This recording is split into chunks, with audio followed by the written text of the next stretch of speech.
14 Rangers trapped in a perfect kill box. 40 enemy fighters closing in from 3 sides.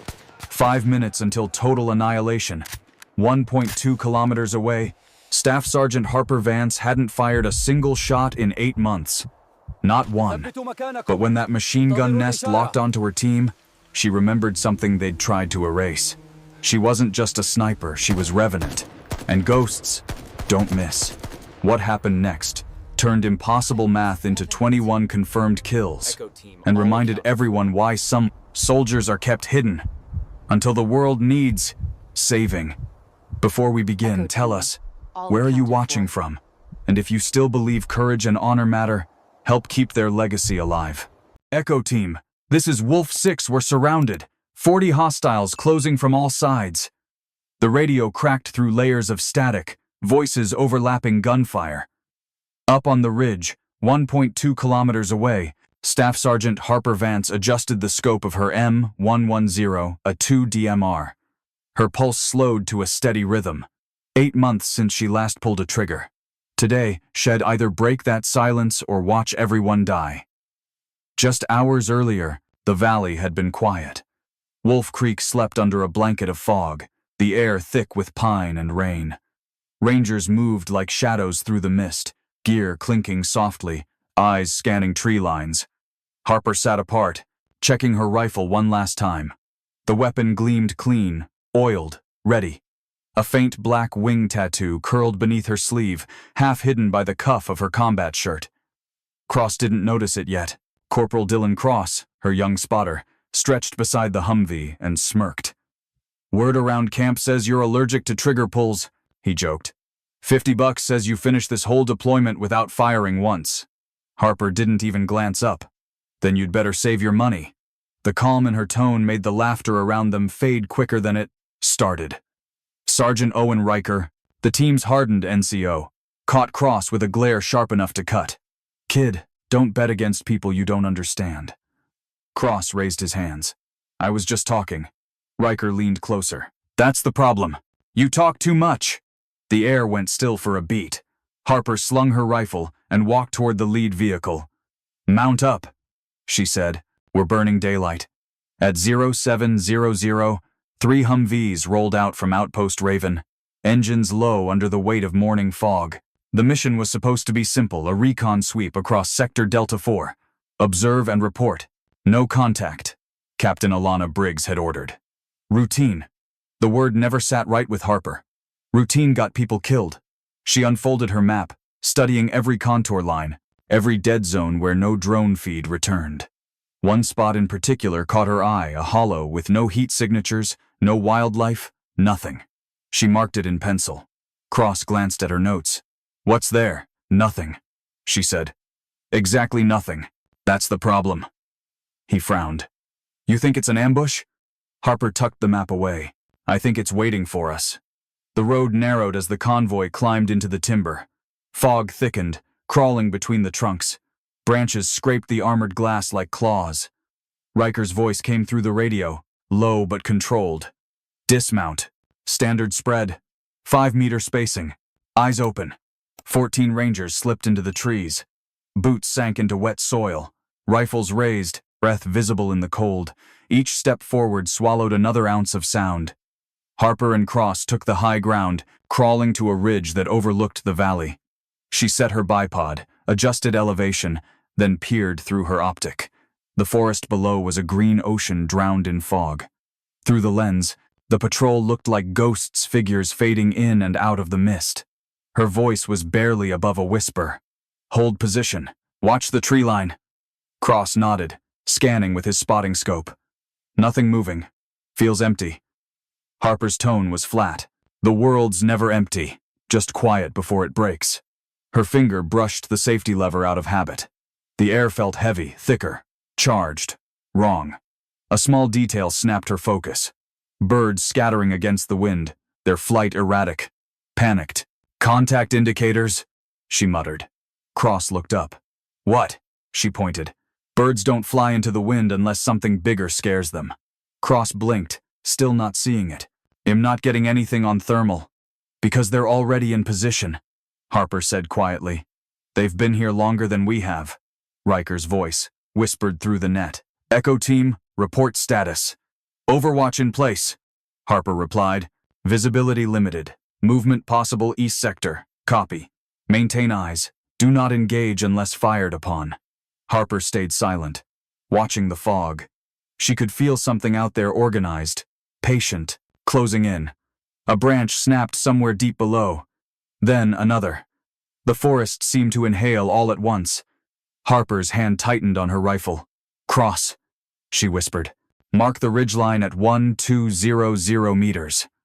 He did, voice trembling. Got it. She exhaled slowly, eyes still fixed through the glass. Remember this sound, she said. What sound? She tilted her head, listening. The one right before hell opens. And then, the world erupted. Automatic fire flashed through the fog. Echo Company disappeared into chaos. Riker's voice tore through comms. We're surrounded. Cross froze, panic in his eyes. Harper's tone stayed calm, almost measured. They walked right into it. She adjusted her scope, finding muzzle flashes through layers of haze. 40 hostiles, 3 flanks. Coordinated fire. Classic killbox. Cross swallowed hard. Harper's jaw set. Now, she said, chambering around. We make it uneven. Gunfire tore through the fog, shredding bark and dirt in a violent roar. The forest came alive with muzzle flashes, ricochets, and shouts. Echo Company scattered for cover, caught in a perfect crossfire. Riker's voice crackled through comms, buried under static.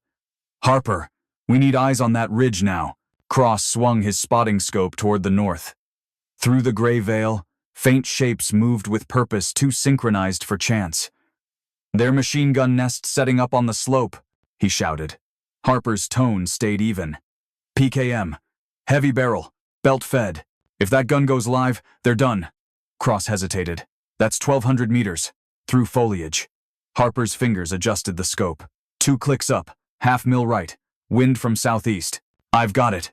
Bullets whined overhead. Riker barked another order. Suppress north. Protect the wounded. Harper ignored the noise, lying perfectly still. Her heartbeat synced with the weapon's steel. 5 targets, she murmured. Gunner, loader, spotter, commander, and that PKM. Cross blinked. 5? In this wind? She didn't answer. Mark me 21 seconds before they open fire. The forest shuddered under explosions. Harper's breath slowed to near silence. Then, she pulled the trigger. The M110A2 cracked once deep, steady, mechanical. Before the brass hit the ground, she fired again. 5 shots, each spaced like drumbeats. The echoes merged into a single rolling thunder. Through the optic, she watched them fall. The gunner folded forward, dead before his hand met the trigger.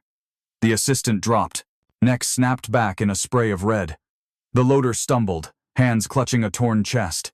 The commander tried to shout and never finished. The last round smashed through the PKM, the weapon crumpling like tin. In less than 3 seconds, the ridge went silent. Cross just stared. That wasn't possible. Harper ejected the mag, replaced it cleanly. Possible enough, she said. Below them, the gunfire eased. Riker's voice broke through again. Whatever you're doing up there, keep it going. The enemy began firing uphill, trying to locate her. Rounds slammed into the slope, dirt erupting inches from her face. Relocate, Harper ordered. She crawled 10 meters left, sliding behind a rock shelf. Cross followed, heart hammering. They're sweeping fire. They'll zero us. Not if they die first. She steadied the bipod again. Range 600. Wind stable. 3 hostiles moving. 3 short shots followed. 3 bodies dropped. Gray's voice screamed through radio chatter. Medic down. I need cover. Harper spotted him instantly kneeling over a wounded ranger while a sniper sighted in. She didn't blink. 1 squeeze, 1 flash, 1 clean hit. The sniper vanished behind a burst of mist and bark. Gray's head jerked up toward the ridge, realization dawning. Harper turned away before he could see her scope glint. For every enemy she hit, the rhythm of battle changed. Their formation fractured. Radio calls turned to chaos. What began as a confident ambush became panic. "Push south!" Riker ordered. "They're breaking!" Echo teams surged forward, returning disciplined bursts. The forest that had trapped them now worked in their favor. Cross-checked the map. "Western flank moving, trying to regroup." "Let them," Harper said, reloading her last magazine. "They'll think they're safe once they're out of sight." Seconds later, muzzle flashes blinked through the fog too close to the Rangers. Harper fired in rhythm, 3 rounds, 2 seconds apart. Each shot found a chest, a throat, a rifle barrel snapping. The return fire stopped as quickly as it began. "Status?" Riker called. Harper scanned the field. North clear, west scattered. "No more movement." "You're sure?" She lowered the rifle. If there was, they'd already be dead. Cross looked at her, half awe, half disbelief. "That's 21 confirmed. You didn't miss once." Harper simply replied, "It's never about missing. It's about choosing." The last echo of battle faded into the mist. Shell casings cooled beside her boots, each one a mark of survival.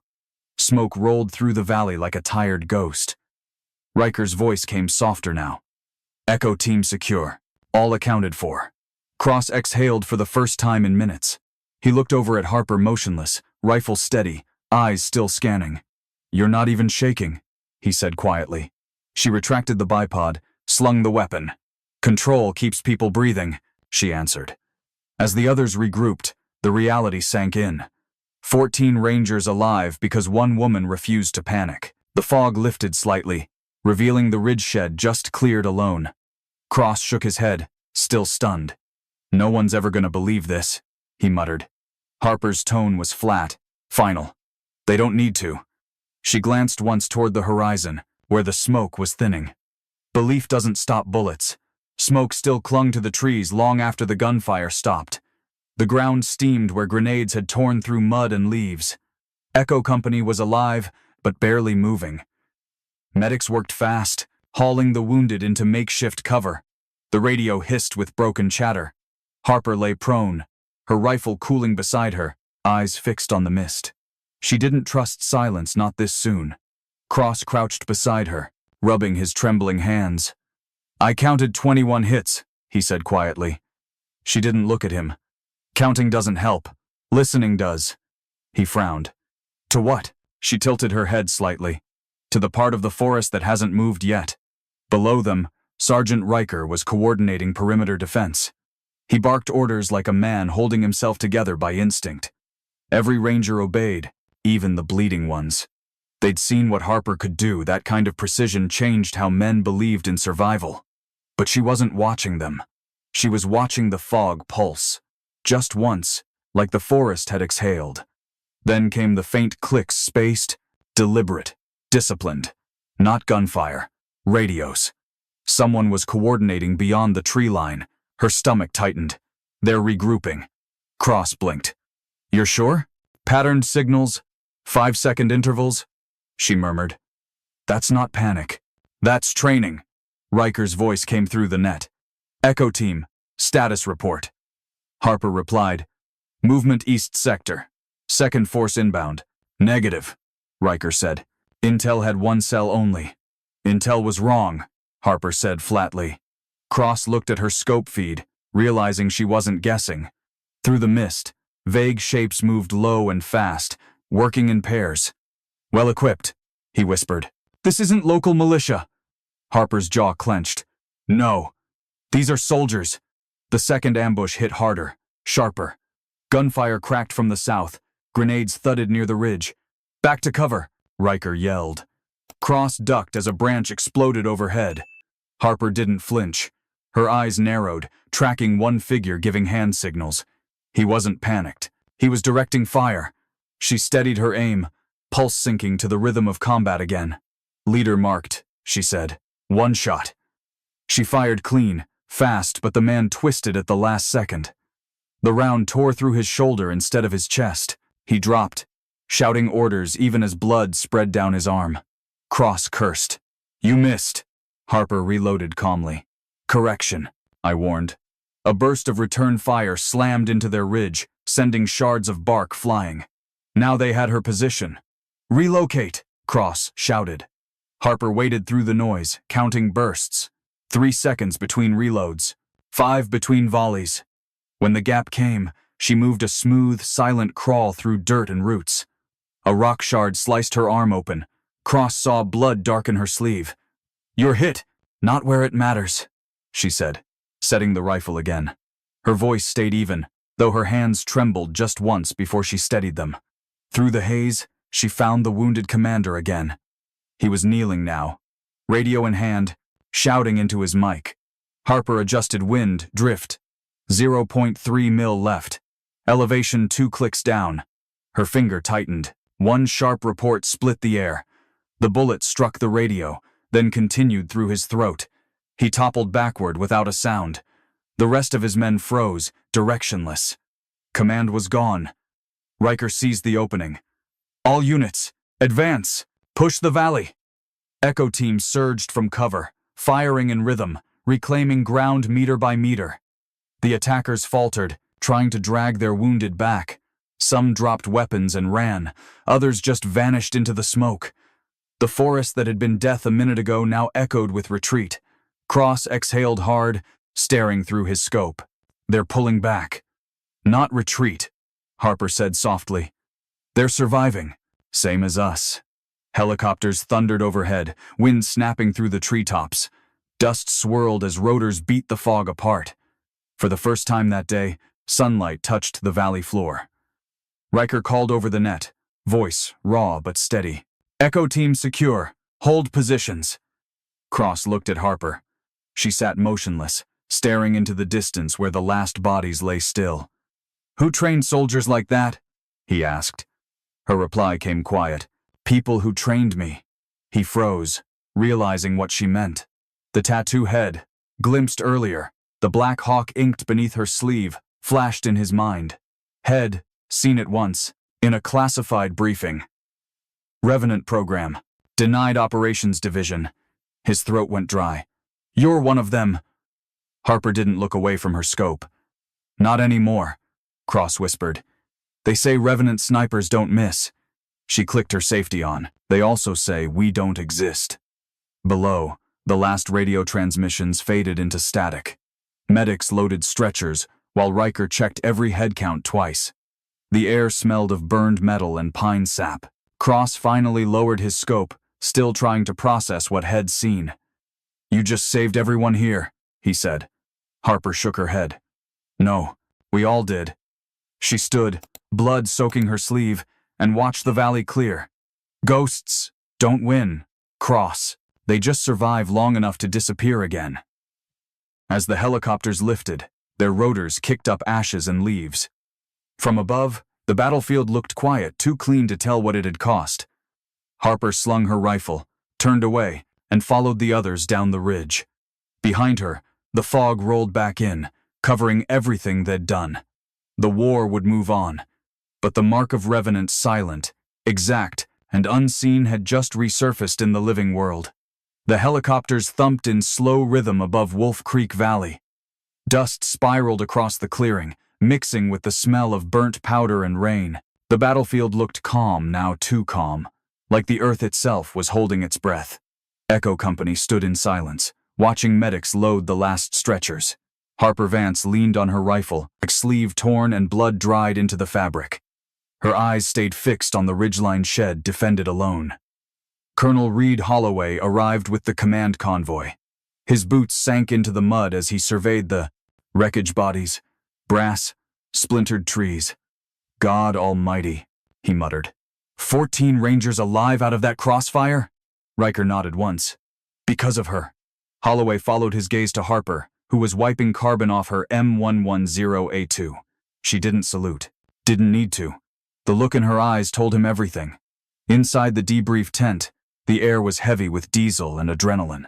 Maps covered a folding table. Red markers traced enemy movement. Blue circles for friendly positions. Riker briefed like a man reporting a miracle. She engaged from elevation. Initial contact, 1,200 meters. 5 rounds, 5 kills, PKM team neutralized. Holloway raised an eyebrow. "Through vegetation?" Riker nodded. "Dense canopy. Wind shift negligible. Every shot landed. No one spoke after that. The colonel turned toward Harper. She stood at parade, rest, shoulders squared, face expressionless. "Staff Sergeant," he said slowly, "those were not standard shots." "No, sir," she replied. "Then what were they?" "Necessary." A few officers exchanged uneasy looks. Holloway's tone hardened. "Be specific." Harper met his gaze. "They were math, sir. Math that shouldn't work but did." He leaned forward, studying her face. "I've read your file what I could, anyway. Half of it's blacked out under revenant access." A faint flicker crossed her eyes, gone before it settled. "Tell me, Sergeant, are you still active with that program?" "No, sir," she said, voice calm but clipped. "Not for a long time. And yet you just executed a mission straight out of their playbook." Harper's jaw tightened. "I protected my team." The colonel held her stare a long moment, then dismissed everyone else. When they were alone, his tone dropped. "Off the record," he said. "You just saved 14 soldiers with shots no training manual covers. That kind of skill doesn't fade. It hides." Harper didn't move. "Some skills should stay hidden, sir." He nodded slowly, realizing she meant it. "Still," he said, "the army doesn't forget ghosts like you. Maybe it should." Outside, the night settled over the valley like a shroud. The rangers gathered near the fire pit, stripped down to sweat and exhaustion. Cross sat, sharpening his knife, eyes distant. "You ever gonna tell me what that tattoo means?" he asked quietly. Harper stared into the flames. "It's not what it means," she said. "It's what it cost." He didn't ask again. Captain Alana Briggs approached from the command tent, phone still in her hand. "Just got a call from higher," she said. "They're asking if you're still operational." Harper sighed. "Operational. That's one way to put it." Briggs crossed her arms. "I told them no. I told them you're under my command, and you're not vanishing into some black project again." Harper's eyes flickered. "They won't like that answer." "Neither do I," Briggs said. "But it's the right one." A long silence followed, broken only by the pop of the fire. Finally, Briggs handed her a sealed envelope. "Official compromise," she said. "You stay in the battalion. Take over sniper instruction. No field ops without authorization." Harper opened it, skimmed the orders, then folded them neatly. "Teaching," she said quietly. "Could be worse." Briggs smiled faintly. "Could be quieter." "I don't do quiet," Harper said. "I do ready." 3 weeks later, she stood on the firing range, wind cutting sharp across the Colorado plain. 8 shooters lined up beside her, rifles gleaming under morning sun. "Wind, 3 knots west, adjust half a mil right," she instructed. "Temperature 82, humidity 60. Cross now," her assistant instructor grinned. "Trying to make scientists out of them?" "Marksmen," she corrected. "Science is what keeps them alive." She fired 1 shot. At 800 meters, the steel target rang like a church bell. As the trainees cheered, Harper looked down the line, young faces, eager hands, people who still believed precision was enough. She hoped they never had to learn what it cost to be perfect. Cross noticed her quiet pause. "Why'd you stay, Harper?"